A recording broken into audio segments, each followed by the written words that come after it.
Learning can happen at any time, anywhere, and at your own pace. You don't have a lecturer pushing you, hey, you need to finish this course unit. So you need to have to really have integrity. So once you make a commitment to take the course, it's up to you to push yourself to learn. Okay, so we are going to go through a learning pathway. So I want you to put your name there. I chose Alex. I don't know, I just thought of a name that anyone can have in any country. So I want you to put your name there and your age, and think about what you want to do in your community. You want to be a community leader? Maybe I want to lead a project, a remote project. Maybe I want to lead a field mapping project. So what will that entail? Okay. So just think about the skills that that person would need, and then let's go through this journey together.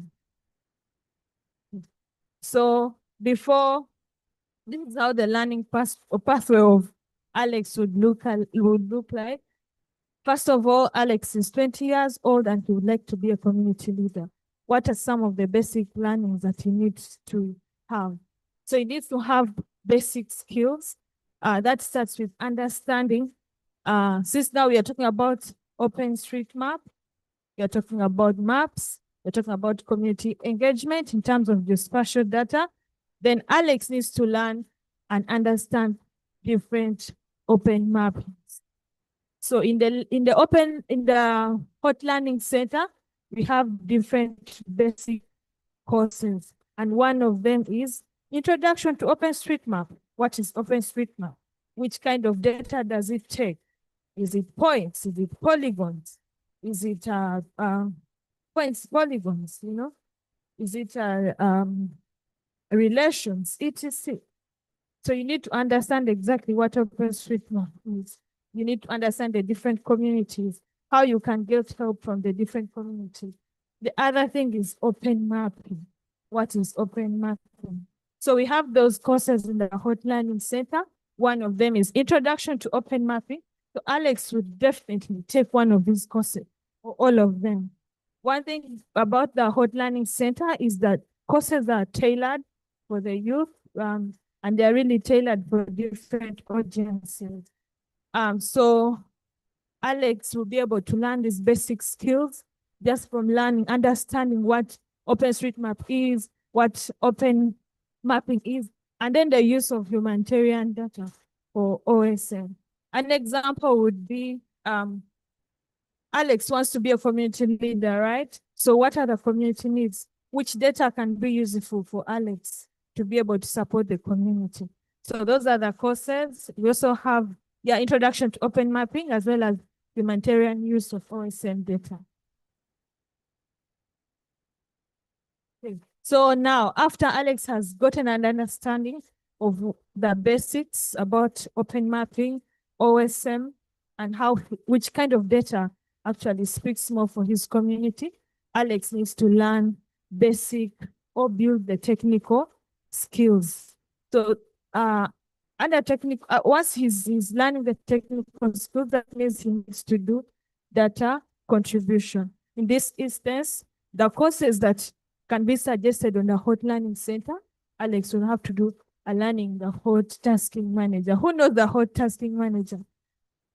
Okay. So for those that don't know, the Hot Tasking Manager is a hot tool.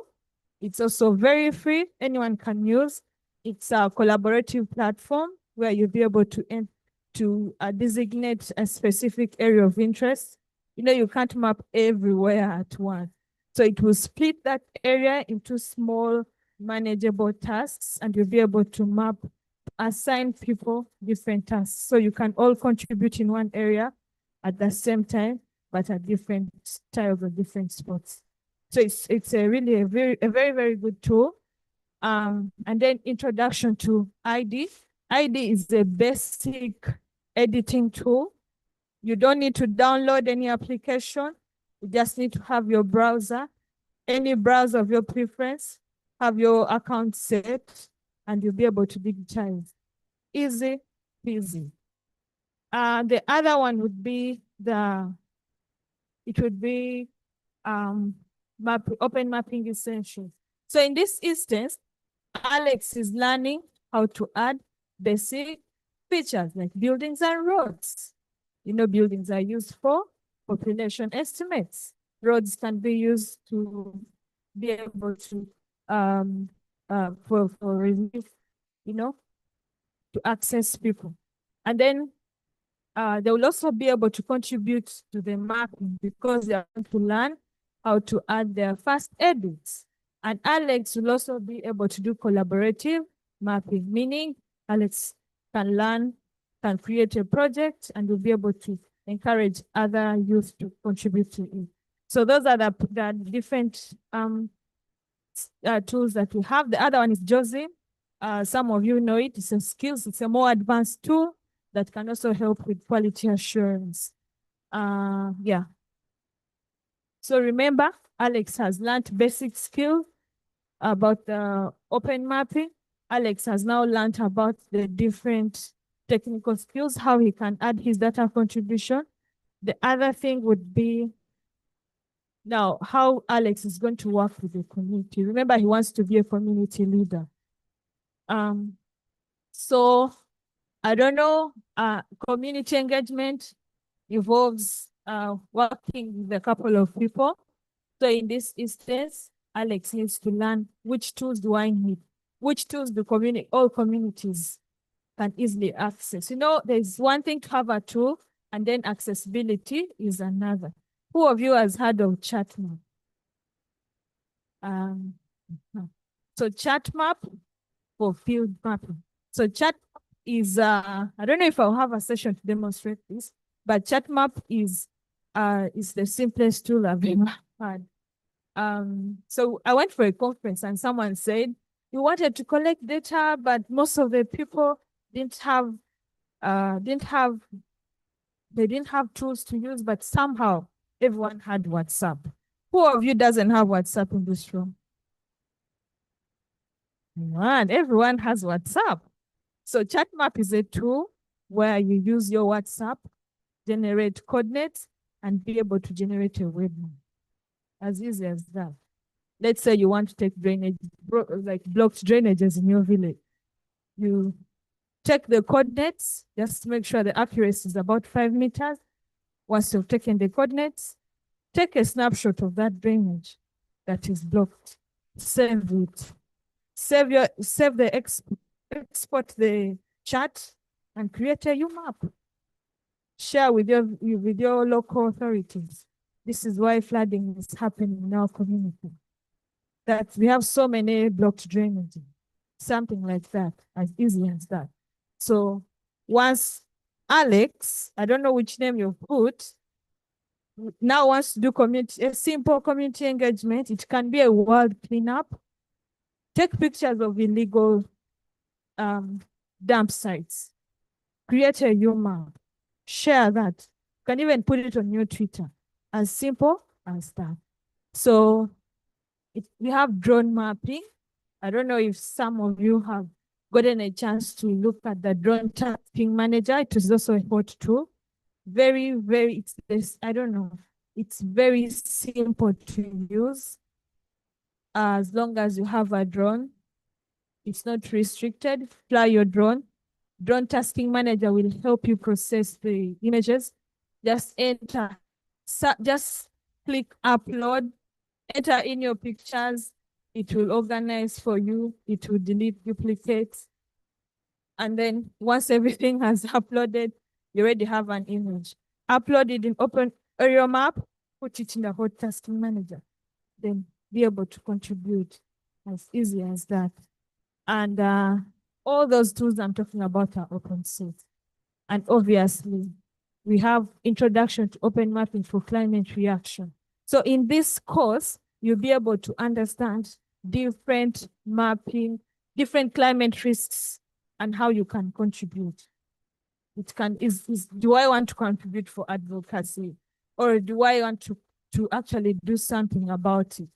Okay, let's say I would use the same example. The World Cleanup Challenge is coming up very soon, and I want to learn about it. I want to learn the different climate risks.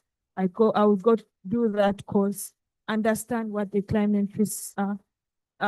If you come from Botswana, if you come from Lesotho, if you come from South Africa, there are very direct, basic examples there that you can use that is very relatable to your country.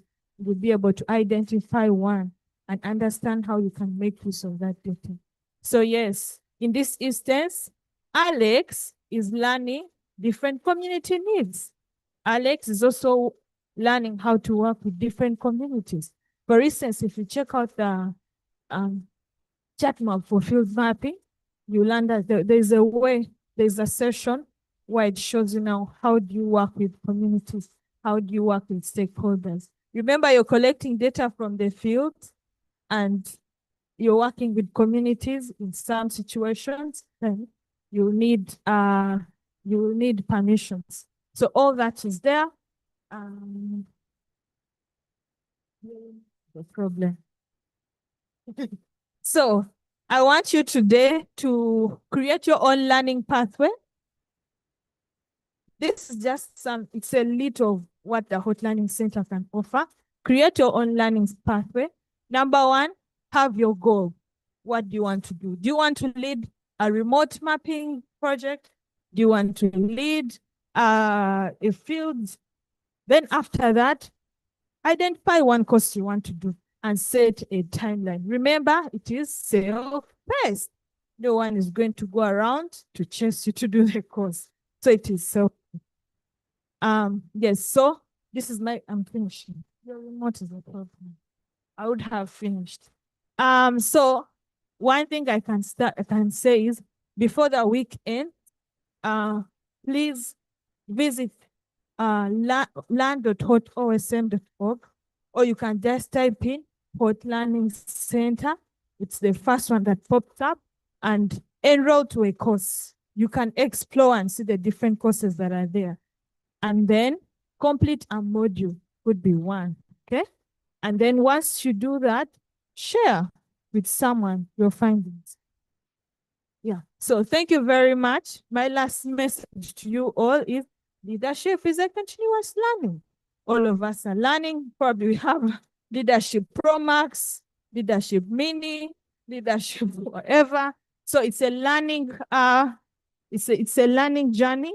So the Hot Learning Center will provide for you different tools, knowledge, and community, because you're going to find many people there that can help you grow to become someone that can support your community for change. Thank you so much. Asante. Thank you so much, Rebecca. All the very nice presentation. Before you leave, is there any question? Maybe I can ask you one. So these pathways, if an organizational group of community would like to use this type of pathway quickly, how? Okay, so this pathway, I just thought about it. A journey on how a new leader can join. But depending on the need, I'll give an example of the which one can I do? So we do have a youth climate course project that is ongoing in 5 countries, and we want them to learn about different climate risks in their countries and how they can contribute to it. So number one, we developed 2 courses for them. One of them is open mapping, because they're going to do open mapping for climate resilience, and they are using chat map as well for field mapping. So number one, their learning pathway would be, number one, first take the courses. After you've learned about the courses, and then you have like hands-on demos, and then go to the field. So depending on your needs, these pathways can always be created. So you have like a learning pathway, take courses, and then the practical path. Yeah, thank you. Thank you so much. Maybe one last question? No? Yes? Okay. Thank you so much. Yeah, a round of applause for her, please. Now, next presenter.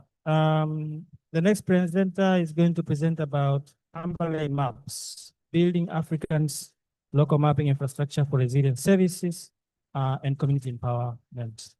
And the next speaker is called Binyam Dele, known as Ben. He is a passionate geospatial advocate and technology leader from Ethiopia. He is a community leader of OpenStreetMap